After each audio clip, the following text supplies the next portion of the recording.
Yeah. Thank you, Michael, for the short introduction. Actually, let's rephrase a bit the title so to make it easier maybe to understand. My talk is about like the links between electric vehicles, charging infrastructure, and the energy grid. So they are all connected, and with the development of more and more electric vehicles coming to the streets, this will have more and more important effects. So let us start a little bit with the motivation. So I already said that also given the European Union regulations to to not to stop selling of emitting vehicles, so especially combustion vehicles, electric vehicles will gain more and more market share, be more and more available. And in the same vein, also charging structure is built continuously now and also in the future.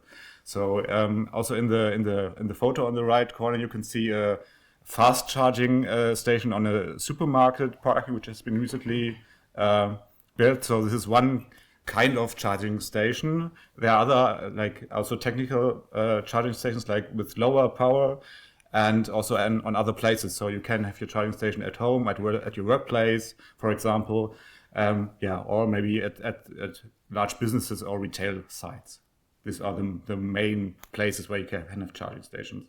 So this is kind of the reward, and then there is also what kind of research topics are trending with respect to electric vehicles, charging stations, and all this kind of stuff. So in the past, so in the last decades, and already some time ago, many research works focused on kind of like finding the right site for a new charging station, so kind of location optimization, or they had a small fleet of electric vehicles and wanted to route them to the individually best charging point for them. Now with more and more charging stations becoming available, so the distance to the next charging station may not be such of a problem, but the effects of charging vehicles on the energy grid may pose more and more questions, and I think I will explain this more in detail on the next slide. So for the energy grid, it is always important that the energy supply equals the energy demand, and one share of the demand is generated by charging electric vehicles.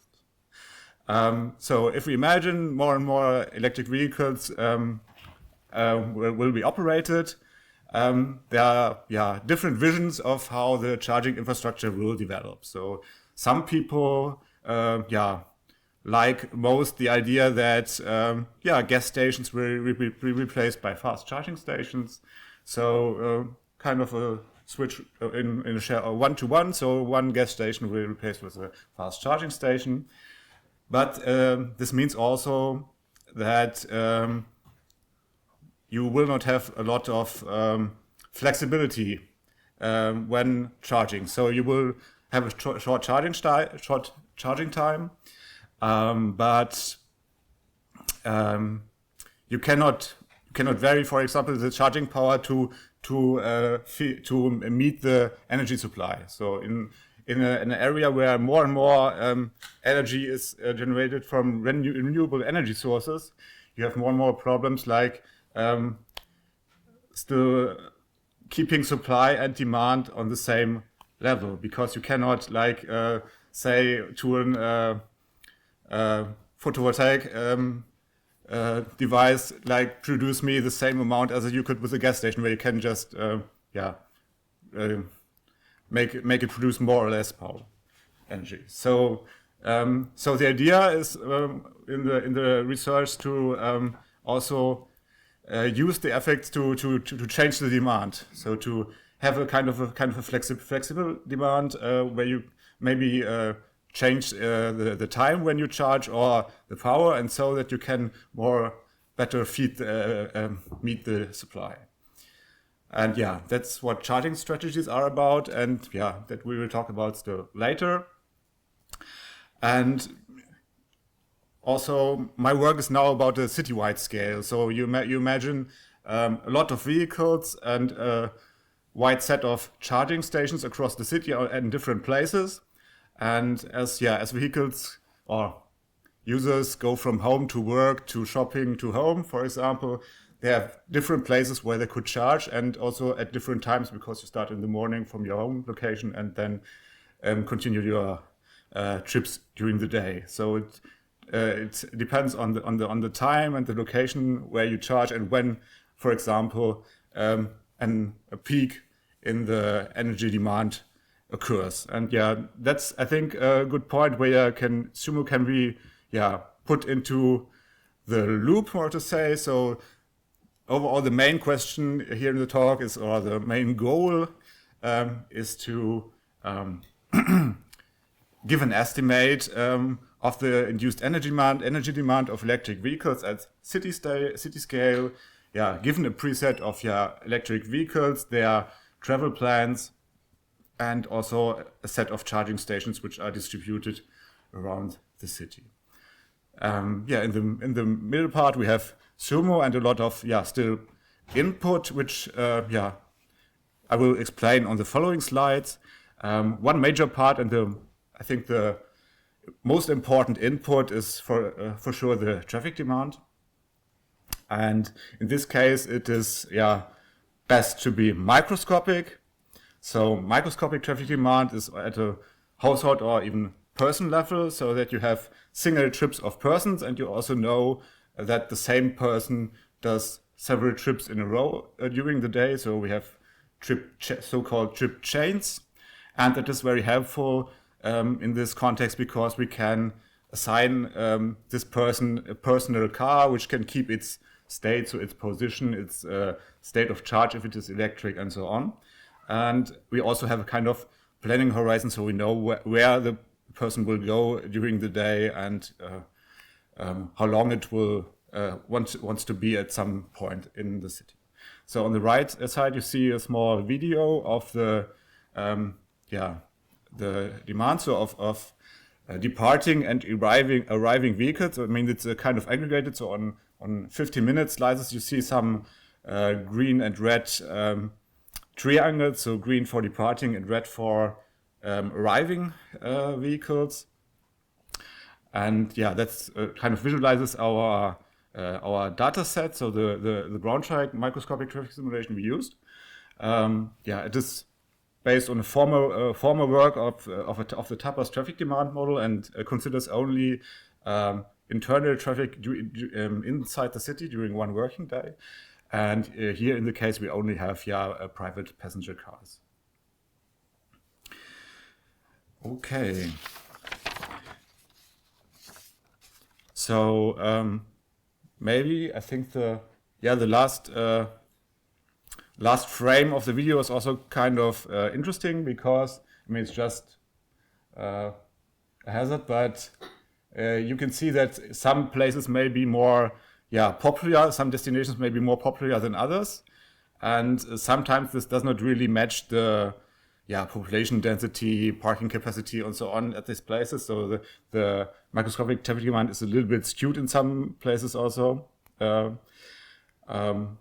But as it was not our main focus, we choose not to invest too much work in correcting everything there. So, but at least it has some effects on the following steps, because to have a realistic estimation, we need to also have parking and charging facilities, and we cannot just simply scale them, because the available space in the city is limited, and mostly in a constructed environment, all parkings where charging facilities could be installed exist already. So the goal was to have private and public parkings inside the city, but even if Jakob said in the tutorial, I think there is some information in OpenStreetMap. It is not universal. It is put into OpenStreetMap by users, and you may have the case that in one neighborhood you have it completely available, while in 90% of the city you don't have it.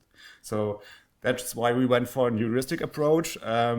So we split the city, or the built parts of the city, into different land use types using the land use plan of the city and our own estimation using aerial photographs. And yeah, we had some categories like commercial areas, major retail sites, mixed use, so mostly the city center, and different types of residential areas, like with high, medium, and low density. So low density meaning mostly single-family homes, medium density like apartment buildings, but with some private parking available, and yeah, high density with mostly little to none private parking on next to the house.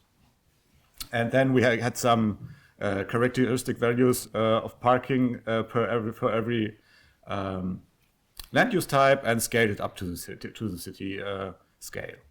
And yeah, charging stations were placed like also randomly. There are separately for private charging stations, so which can only be used by, for example, workers at a factory or inhabitants in the same street, or charging stations on the road, which can be used by everybody. And yeah, there was also this we distinguished between two different powers, like less power for private and a little bit more for public charging stations. We didn't have any really fast charging stations here. I kind of skipped it during the development and forgot afterwards. How does this look in SUMO? So the parkings and charging stations are kind of aggregated per edge, because it would be too fine-grained otherwise. And so most of the network looks like that, where you have parkings along the road, and you can't really see the private parkings because they are kind of hidden, but they are symbolized by the small red rectangles there. So this is kind of for the network, for the preparation. And now let's move on to the what happens during the simulation, so the dynamic aspects. And one point in this regard are the charging strategies. So charging strategies, like I already said, have the overall goal to adapt the energy demand to a given supply. And they do this mostly by varying either one or both, either the time or the power used in the charging process. So I have a small figure to show you this on the right side. Imagine you have the power over the time which is be charged, and you have different charging strategies. So the reference one is the uncontrolled one, where you just arrive at the charging station at your time TA and charge at maximum power, and then you're finished. But there are some basic other ones. I mean, you can have an infinity of different concepts, but I think those concepts I present here are present in different works and are very basic ones. So the other one, like the cyan colored one, I named it here balanced. So the car transmits the information, or the user transmits the information how long he wants to stop at the charging station, and then the power can be put such that it will charge during the whole stay at the charging station, and leading to a reduced power and reduced energy demand per time. And the other one is kind of the opposite of the uncontrolled one. So you don't charge at arrival, but you start charging the latest time possible that you finish in time for your wanted departure time. These charging strategies are also included in the station finder device. I will talk again in a few instants. And we have some other concept also included in this work, which is, in German we use bidirectional charging, at least was the German term for that. But in the literature in English, it's usually depicted as vehicle to home or vehicle to grid. So that you don't only charge, but you also can use your vehicle as a separate battery for other purposes. So you can also discharge your battery for some time. So either to stabilize the energy grid or to use it as some energy source for your home applications. And that means that first, for example, it will discharge a bit, and then when it sees that we have to charge to arrive at a certain target state of charge, it will recharge the battery again for the rest of the stay at the charging station. So, but how do the vehicles in SUMO now find their charging station? How does this work? It was already introduced in the tutorial by Jacob. We have a new device which does that, the charging station search of individual vehicle driver units. It's called the station finder device. And I think on the right figure you have a small, I've depicted a small example which conditions and which constraints go into this model, or go into this model. So imagine the vehicle, the yellow vehicle V1, which is equipped with a station finder device. It's an electric vehicle and is interested in finding a charging station. And it goes from O to D and has some paths in between. It can go through the network. Here you have 3 candidates of charging stations, C0 to C2, and one charging station is already occupied by another vehicle. So that's already one point, so the occupancy of the charging stations. Then you have another constraint, so like a search radius in distance, and you also have a search radius in time, so that you want to reach a charging station within a certain time. And other factors which can influence your decision are, for example, the charging power available.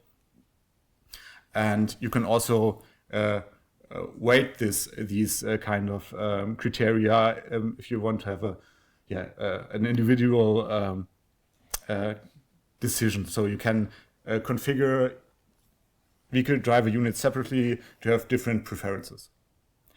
And some other options we integrated to overcome some small shortcomings is also that they can choose to charge to close other planned stops. So if you already provide some stops the vehicle should go to, maybe the place where the people work, it can also look there in the nearby whether there is a stop and replace that stop kind of with a charging stop, so that it will charge during the whole stay and maybe apply a charging strategy while being there. Nevertheless, there are some real shortcomings. Obviously, the planning horizon of this station finder device is a bit short-lived or short-sighted. It can only know what is put into SUMO with the trips and nothing more. So everything you would, as a human, plan that you want to go somewhere tomorrow or next week, and you already know a lot more about your trips. I think I have to hurry. And nevertheless, if you want to try it out, this is now available in the last SUMO release. Some other assumptions, obviously, every vehicle gets a state of charge assigned an individual one to represent just an average day. Vehicles get a private access to private charging stations at their origin and destination. They stay at the charging station for the whole stop, and we have a representative fleet of a small vehicle, medium size, and a big one. Here it's a Renault Zoe, Volkswagen ID.3, and a Tesla S. So and now the results are more or less coming, and they are based on some small scenarios where I vary the share of electric vehicles, whether vehicle to grid is applied, and also about the share of public charging points. Just to validate the traffic demand, I also depicted the departure and arrival distribution. It looks kind of okay, except for some, so the peaks are there, except for some small artifact in the early morning, and that is due to the post-processing of the nightly charging. So the simulation spans over one whole day, but it doesn't cover the whole night. So the decision processes of nightly charging have somehow to be added, and this was done in post-processing, and so there are maybe some artifacts which I could not let go away. What you can see here, most charging happens at private charging stations, even more in the case with more electric vehicles.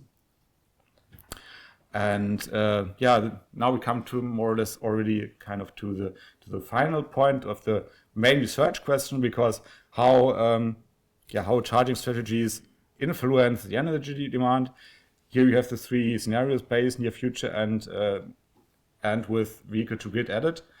They look all rather similar.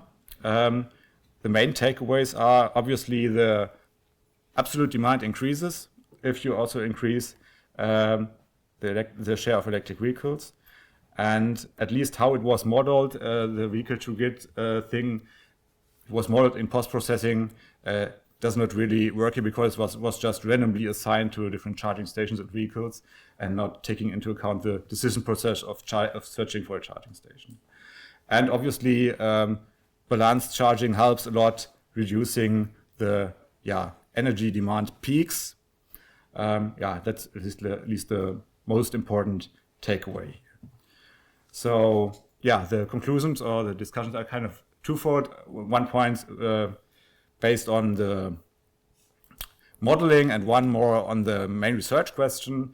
Speaking about the modeling, it's important to include the boundary conditions. As I talked about the planning horizon shortcomings, and that maybe the vehicle to grid should actually be introduced also in the charging station search to have the vehicles motivated to do it.